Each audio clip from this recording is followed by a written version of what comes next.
Oh yeah, baby. Okay, you know how I go.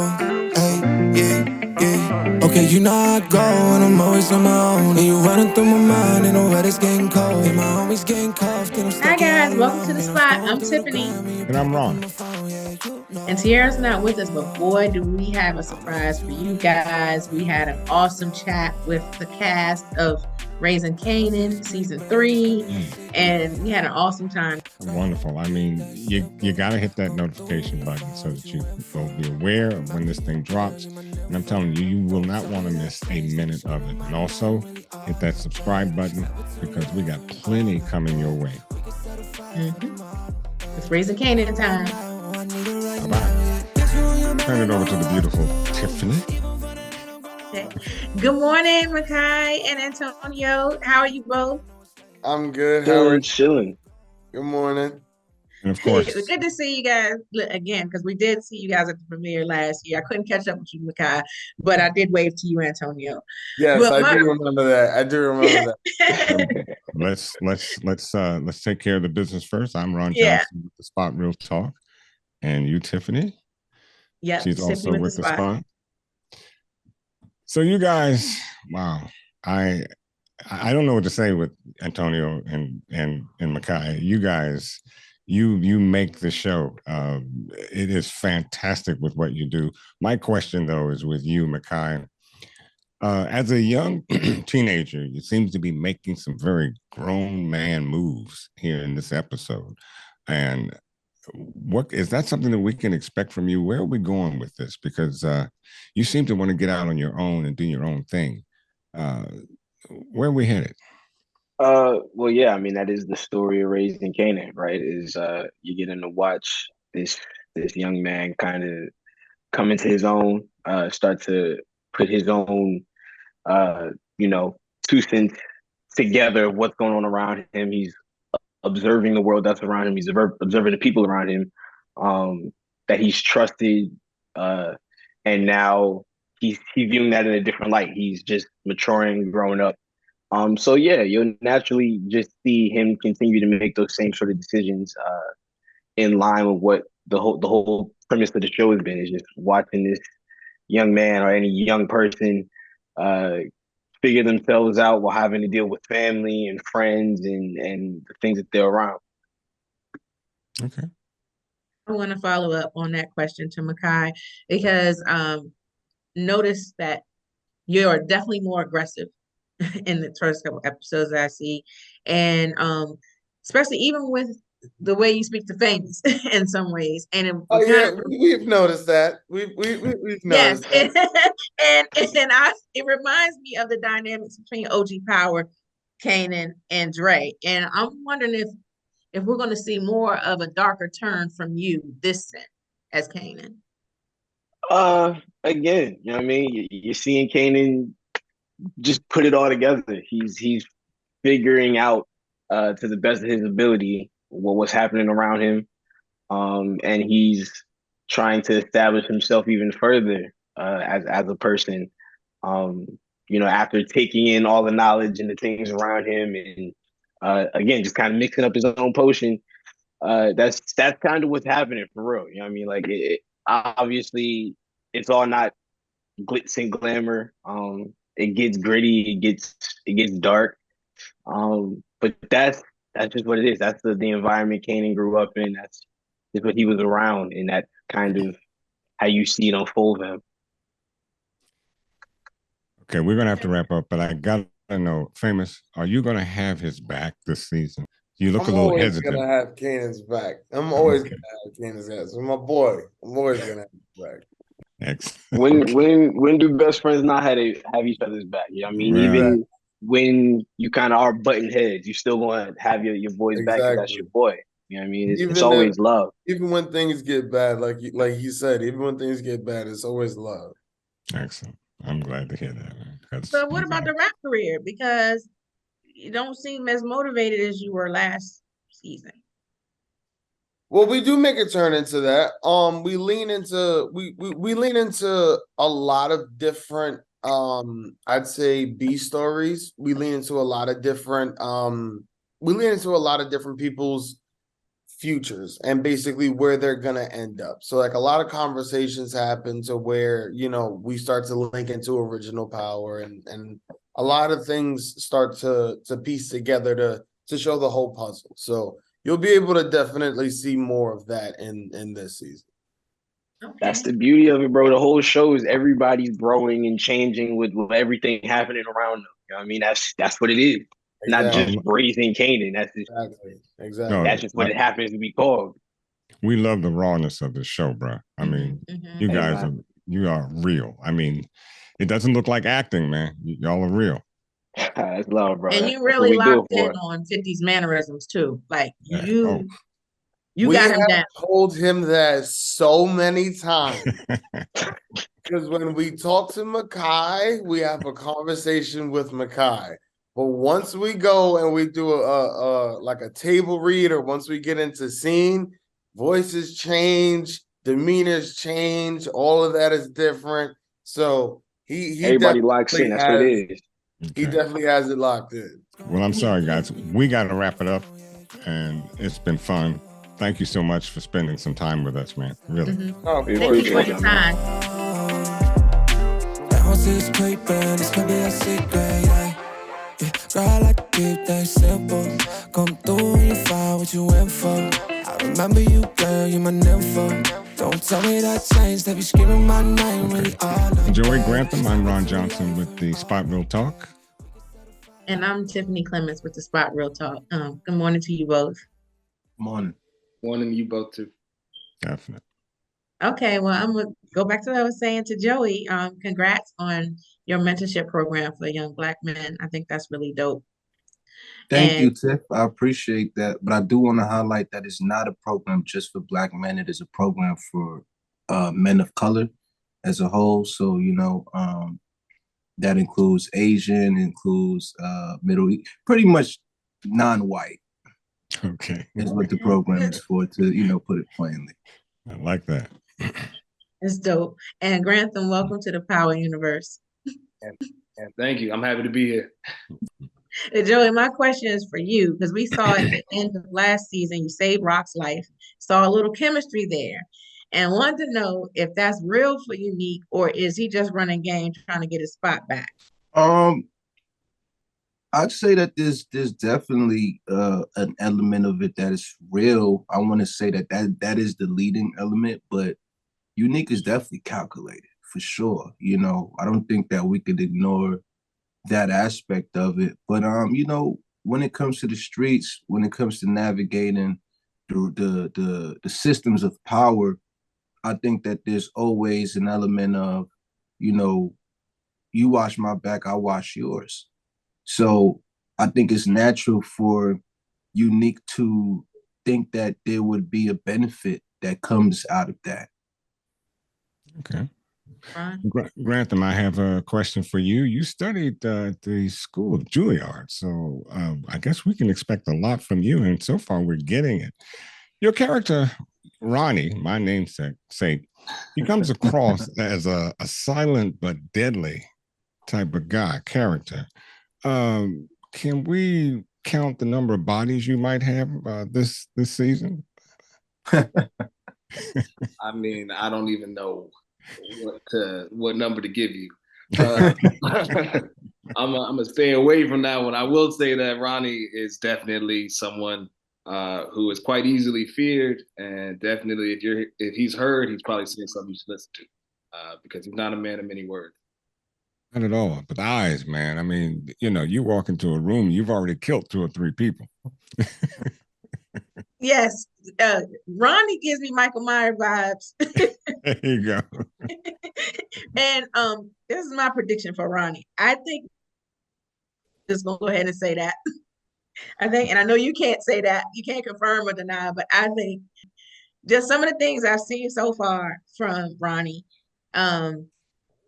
with the cereal and watching TV and stuff, and just some things that I remember from OG Power about what Ghost said when it was time, when he killed Breeze in the end. He said that he knew that Breeze is always watching his favorite program, and certain things that they said about Breeze's character and OG power. And then when I saw you and I saw those little things, and I was just wondering if they were Easter eggs. So that's just that's my prediction. I could be wrong, but just some things that I'm observing, I was like, I think he's Breeze. We can observe them together. Yeah. And real quick, Unique, so far in seasons 1 and 2, you've been the biggest threat of Rock and Kanan, and now we see you and Rock. Y'all kind of got this fringe benefits thing going on, or what can we call it? You know, I think that there's always been an undeniable chemistry between these two characters, and the way that season 3 ended, I think we can definitely look forward to that chemistry being explored a bit. You know, but there's also a new sheriff in town when it comes to the biggest threat, and that is Unique's older brother. You know, I feel like nobody sees this guy coming. I mean, I don't think Unique does. And yeah, I'm excited to see how people react. Good. Well, look, it's been a pleasure, you gentlemen, and I can't wait. You know, your fans are just waiting for this, man. I mean, you guys you're really killing it. I really appreciate you both. Thank you. Have a good day. Thanks Have a for your good time. This could be a secret, yeah. Girl, I like to keep things simple. Come through when you find what you went for. I remember you, girl, you my nympho. Don't tell me that changed. They be screaming my name, really all not bad. It's never too late for an all not bad. Sascha Penn, great to see you. I'm Ron Johnson with The Spot Real Talk. And How I'm are you? Tiffany. How are you? I'm Good. Tiffany at The Spot Real Talk. Sorry, I didn't mean to cut you off. Oh no, it's good. It's great to see you guys. First of all, it's a pleasure to have you with us, and with all of the experiences that you've gone through. And as I understand it, you were actually producer of Power, the first iteration of PowerBook. And so my question is, how do you stay what does it take to keep your fans so invested? I mean, because we're glued, and everyone I know, you know, it's just glued to these PowerBook 3, PowerBook. I mean, what does it take to do that as a producer? I mean, look, it takes everyone. And what I mean by that is it takes writers, actors, production designer, costume designer, music supervisor, composers. This is a team sport, Ron. So it really is a collaboration. At least the best version of what we do is a collaboration. And so, you know, I mean, look, it is, Power has set the bar really high. You know, so it is a challenge. You know, it's like we have to keep coming up with new stories. We have to keep coming up with new characters who people are invested in and interested in. So it's a challenge. But, you know, we're very, very fortunate on this series, especially, that we have such incredibly talented actors who, you know, really inhabit these roles. And, you know, this show is different than Force and Ghost in that it's an entirely different world and time. And we don't have any of the original cast members from Power. So for us early on, it was a little bit of a challenge, if I'm being honest, because I think people were a little uneasy, like, well, what is this? And fortunately, they gave us the time to sort of prove ourselves and earn their interest. And you know, that's why I think we're in season 3. So it's been a pretty humbling and great experience. Excellent answer. I had to jump in there because the writing for this show is so very tight. So I had to commend you on that. And as I watch these episodes, it seems like I saw a couple Easter eggs, and I know you may not be able to see it, but I feel like there's some foreshadowing with the introduction of Ghost and Tommy. and I'm wondering if we're leaning in that direction this season. And I can tell you why I say that. I'm not going to give out any spoilers, but just, you know, the bar scene. I'll say that the bar scene with Lou, and I felt like that was kind of leaning towards a direction towards Ghost's father, who used to own a bar and stuff. And I just feel like there's an introduction to young Ghost and Tommy. So you know. Yeah, I I mean, just, listen, I will neither confirm nor deny what you just said, but certainly, you know, the series, as I always say, is going to go where it was meant to go, and I think, you know, the you know, we know, we all hear the fans, we know what everybody wants and expects and needs, and you know, but these series all have a life of their own. You know, they sort of tell us what they need to do. Just the stories do. So, you know, we're going to deliver the best version of this series. But I like I said, you're a keen observer, and who knows? The possibilities are endless. But we have to wrap it up. And Sascha, it's been definitely a pleasure talking with you. I really couldn't think of a better way to round out my day, but I really appreciate you. And I appreciate you guys. Thank you so much. Really appreciate you guys taking the time. thank you for this so much. amazing series. Oh, Definitely. please. I really love the writing, the era, all of that. Well, My era. Thank you so much. My era too. Have a good day. Bye-bye. Well, Take care. guys, thank you. Bye. You running through my mind in the weather's getting cold. My homies getting coughed and I'm stuck here all alone. And I'm scrolling through the gram and you pop up in my phone. Yeah, you know I'ma hit you on a leg slide. We don't gotta waste no. Well, hi, I'm Tiffany with The Spot. Hi, Hailey, London. Good to see you again. Hi, Malcolm. How you all? And I'm Ron Johnson with The Spot. Hailey, how's everybody? What is it? Yeah. Hailey, London, and Malcolm. How's everybody? All right. Yeah, good. Okay, well, let me start with the first question then. I'm gonna go to Hailey, ladies first. Just want to talk about your trajectory of the season.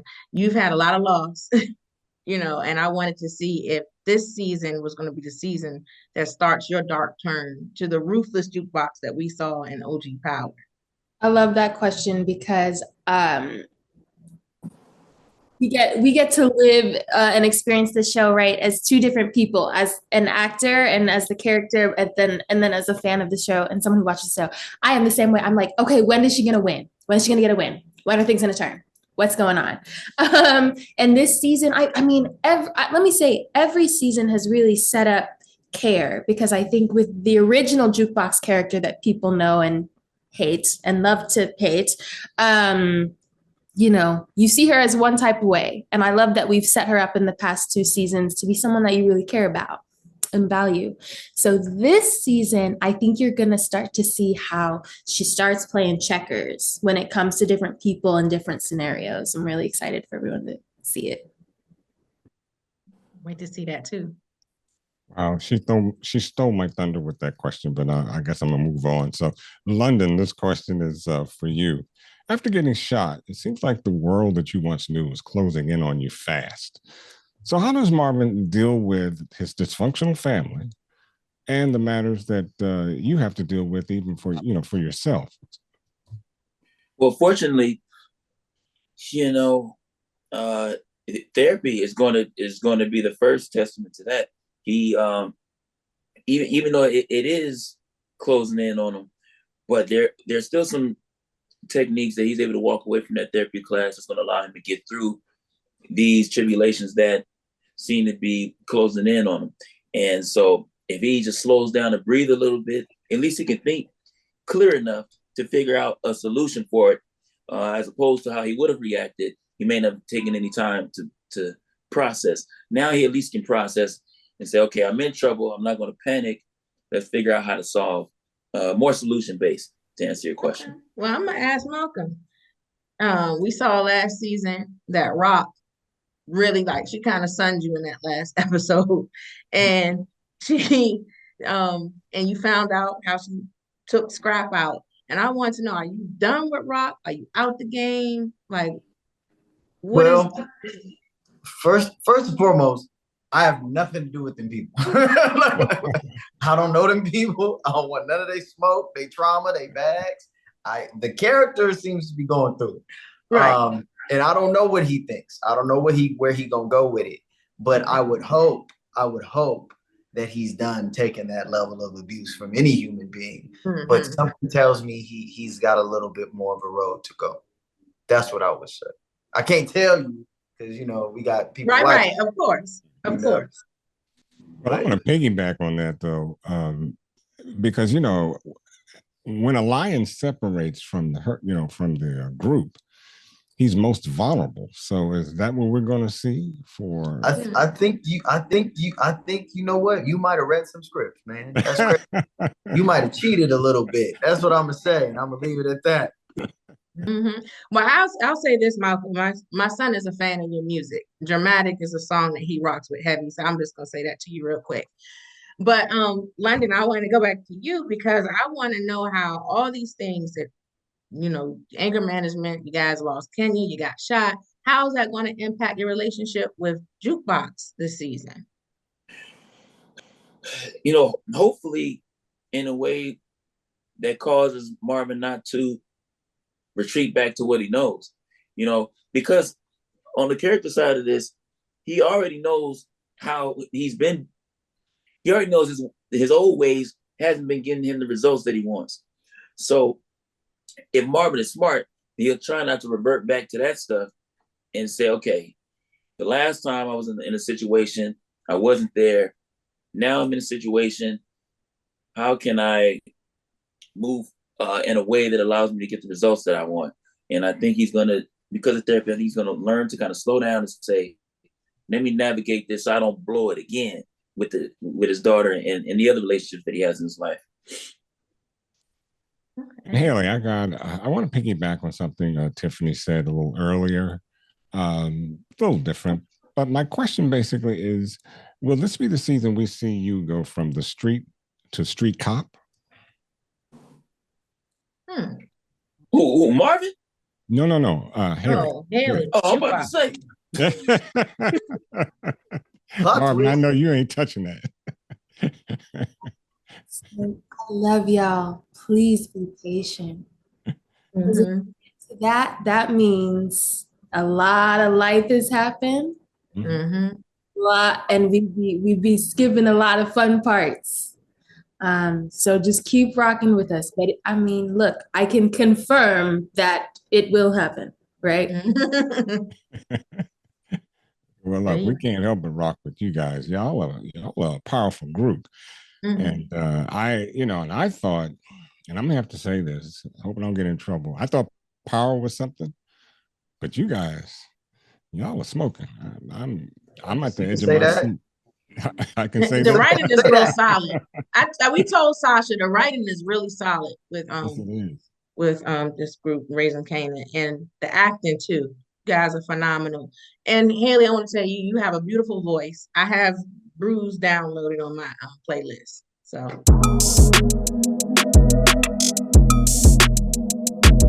Yeah.